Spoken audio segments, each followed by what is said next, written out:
Ladies and gentlemen, welcome back to the Martin Dreyfus Show. Welcome back to our continued coverage of the Russia and Ukraine crisis. In the waking hours, Russia claimed to take control of Kherson, Ukraine. This is going to be today breaking that news.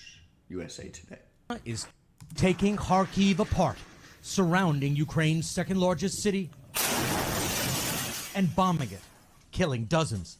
A Ukrainian activist was broadcasting to supporters how their donations are helping to keep the city going. When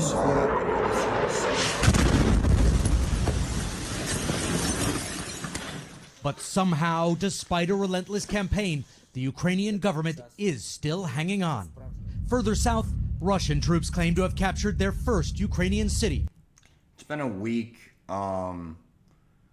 We knew that they were going to cause damage, that they were likely supposed to win this war. So for it to have taken a week for them to have captured this city, I would argue is much longer than anybody anticipated. It's still heartbreaking nonetheless, though.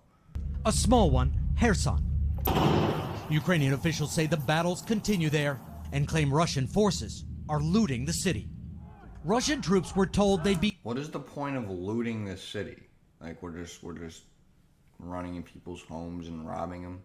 That's not militant. That's savagery.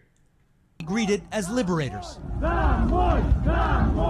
But nationwide, Ukrainians are resisting them with drones, U.S.-supplied anti-tank weapons, and people power. In town after town, Ukrainians are standing up to convoys, unarmed, blocking the roads, daring the Russians to fire on them.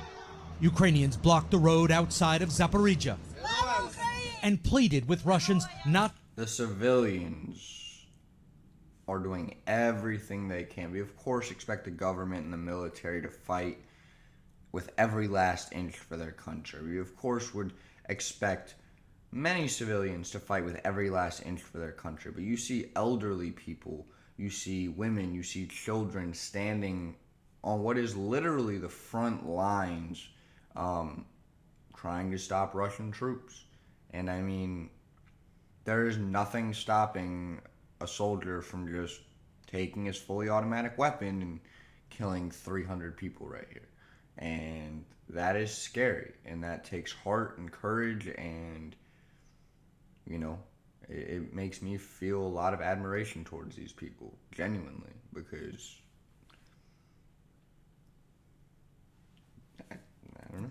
To fight near the biggest nuclear power plant in Europe and risk an atomic catastrophe. Others appeared to be having more fun. These Ukrainians joyriding an apparently abandoned Russian tank. Glory to Ukraine, they say.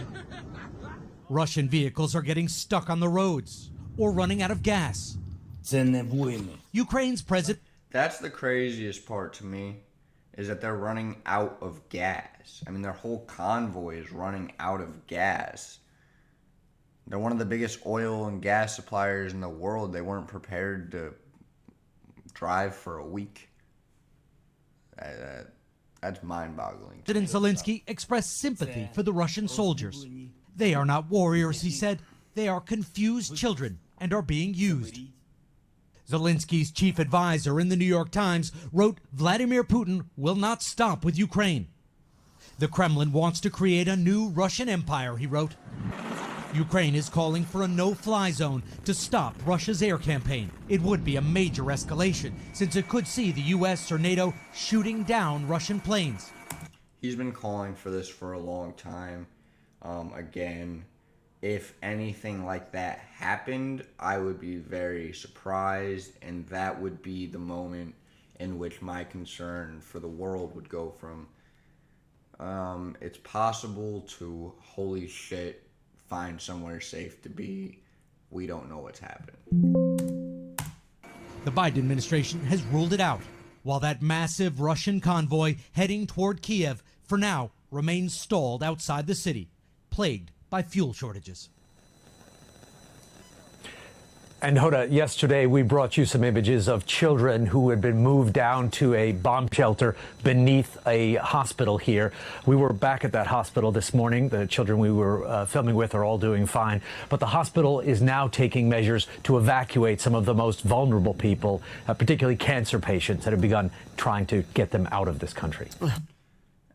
You don't even think about things like that when this war starts. It takes a week to even think about something like that, and that's heartbreaking. Children, elderly, people of all ages with, illnesses that will kill them without constant proper treatment and testing. And it might kill them even with that. Might have been 3, 4, 5 days, a week without chemotherapy, without a test. Their stress is through the roof, so their body's not fighting as well. You don't even think about the people that are terminally ill or potentially terminally ill and have to fight for their life every day beyond a war. And so that's just a whole nother realm of thought that this gentleman just opened up. Such heartbreaking images. Richard Engel for us. So the news being that Russia has taken Kherson, the troops aren't being very welcomed. And other than that, it is still more of the same. Richard, thank you. Asking for assistance in the air and on the ground. The world is still refusing to give it, even though they're condemning Russia. They're still providing missiles.